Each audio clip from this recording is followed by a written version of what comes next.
And thank you. And this talk is a little bit specific in technique.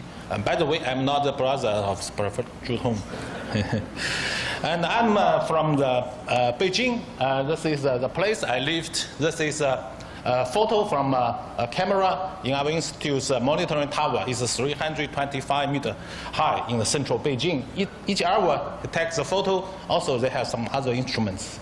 So I collect this photo and in 1 month and strip to different strips. So each strips present 1 day of the view at the same time.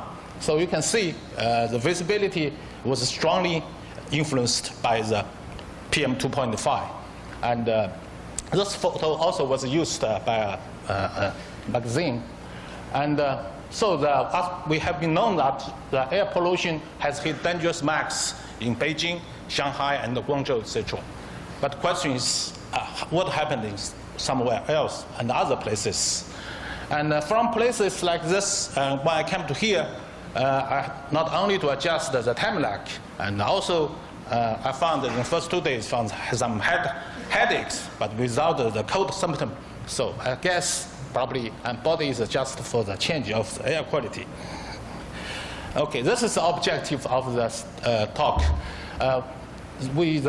We want to develop an advanced data simulation system to estimate the PM 2.5 over China by combining surface observation stations.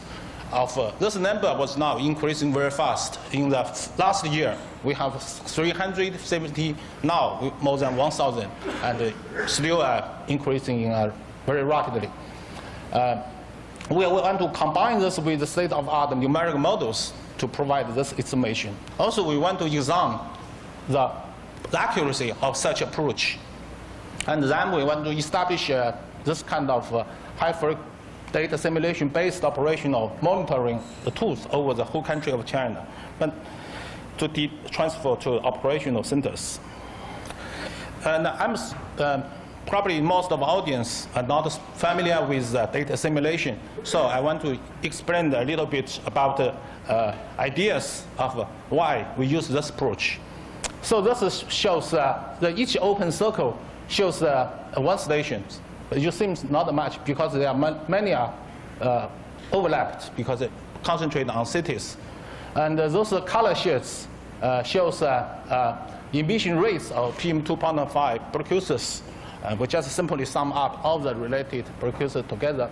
And you can see in some high emission region, there are no observation, such as Chongqing here, where 20 million people live. It's a big city. Also, we found that there's a large date void region, date observation-free region with high spatial variations of the emissions. So only based on this kind of network, observation network, you can see you will not sample the pollution well in China. And this is our results from one single day of data simulation. I just use this to illustrate the advantage of this approach. So you can see we found this is color sheet. This is the simulation results. Also, each open circle, they have observation values. So you can see basically they agree well of the simulation results and the observation. Also, you can see in the we have a high local minimum, local maximum concentration over Chongqing region, because here we just point before this is a high emission region. So you cannot just produce the local maximum by interpolating observation only from surrounding observations of lower values. Also, we can find in the middle of China we have a higher concentration region. Here we can, it's associated with very weak wind. So the boundary layer very shallow and very height is very low, several hundred meters. So it was trapped there and the concentration is getting high. So basically this simulation approach has advantage to combine direct information like observation, also indirect information like emission, wind. And in data simulation we use model makes connections.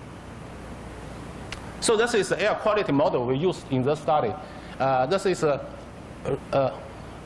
air quality model is a multi-scale nested. The models has been developed at the Institute of Atmospheric Physics over 10 years. And now we have applied in different scales from the global to country to Beijing and to the various the blocks, the several blocks of Beijing, the scale. Also has been applied for operational forecast over 20 cities in China.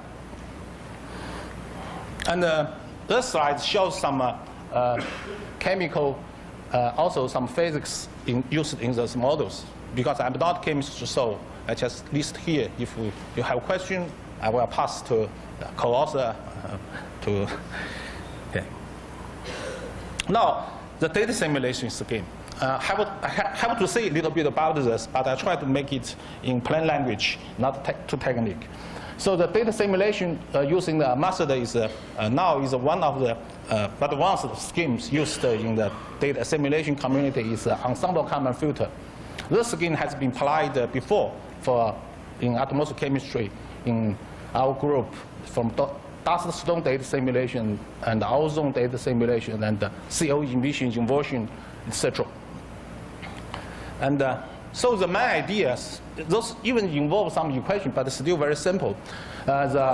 If we want to estimate in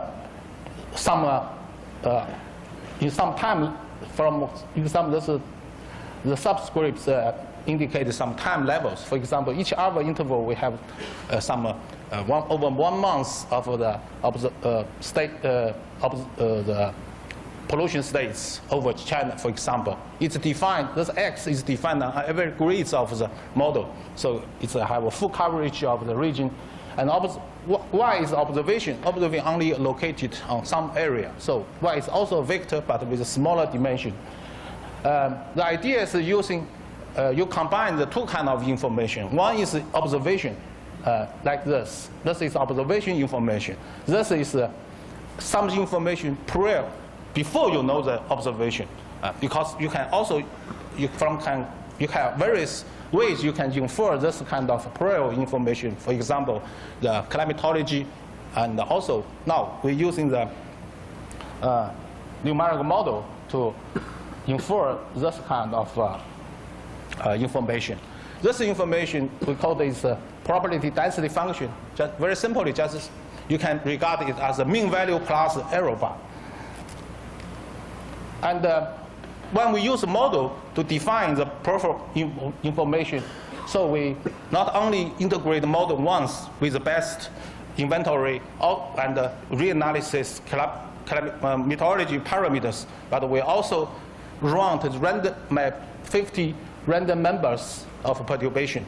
We perturbate on the emission of those emissions of that species.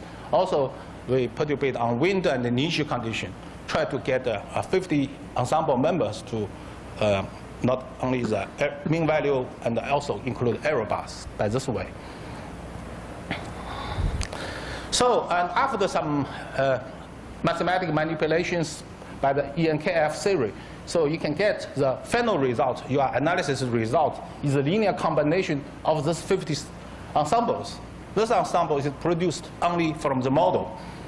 But how you decide the weight? The weight is determined by the closeness of each ensemble to observations. So this is the observation information comes into this your estimate. And because the final data simulation result is a linear combination of model results, so basically the model dynamics can be satisfied. And we test in this simulation in the January 2013, Professor Zhu's talk has mentioned this is probably the worst month ever, blackest day. Also, this we have from the 370 stations, we have hourly total PM2.5 concentration observation, so we can produce an hourly analysis data. But so the setup of the model was 45 kilometers. This is a trade-off between the number of observations, also the areas we covered. So this is hourly change.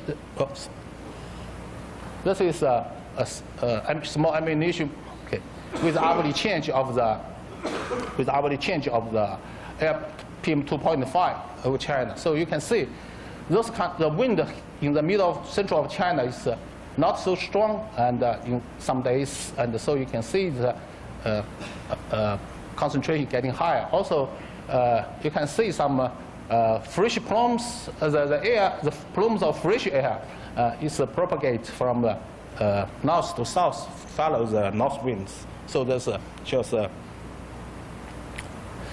So how the accurate of this data simulation? So we validate using a method we call the general validation, cross-validation scheme.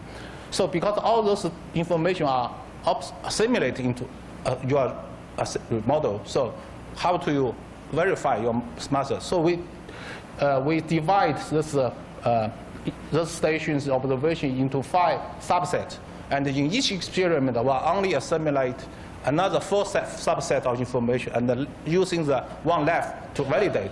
And we repeat, so all those 70 observation can be used independently to verify your results. So this is a final result. This is rod mean square error, and this is a relative error compared to the mean value. So compared with the direct model simulation, this would be greatly reduced. So the accuracy, I think, is reasonable.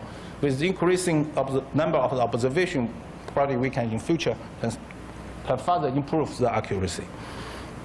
So finally, I will say something about what happens if you're using your data set to check, find something new.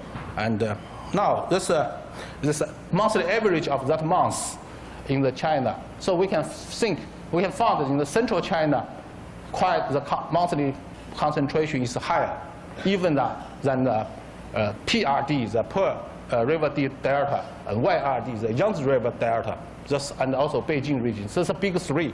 Previously, we think this is the worst of polluted area, but now we found central China is getting beat this 2 place in monthly mean. But if you want to check the exposure, the days, we found the days of over 25 days over the standards of the 25 micrograms per cubic meter, cover almost half China and include central China and also the big 3. But if you calculate exposure of a higher concentration with 75 microgram, so you can find central China is even higher, even larger than this Pearl River Delta and the Yangtze River Delta. So, and the summary, the data simulation provides a powerful tool for full coverage estimation of PM 2.5. With high frequency, we can produce hourly information. And I think it's very important for the short-term, short-term high exposure to health impacts. And also, from the result, we found the landscape of Chinese air pollution is changing. The PM 2.5 pollution of central China is generally regarded as not so bad before, but, sorry.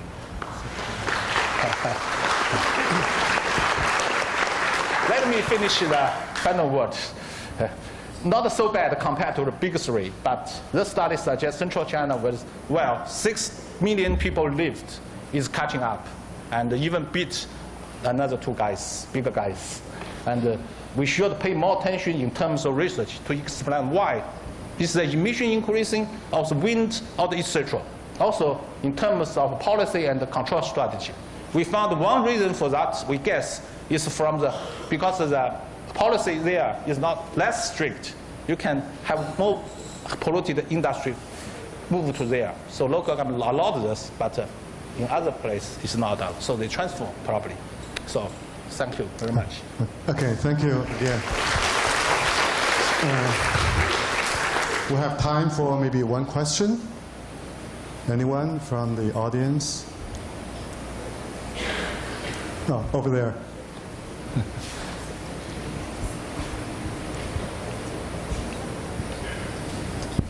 Thank you. When you compared simulated with the assimilated results and errors, how long was the forecast of the simulated part, and was there any bias? Yes, we think there's a bias, and But the bias is always there in model, and the main objective is using data simulation to reduce the bias. Okay, thank you. Yeah.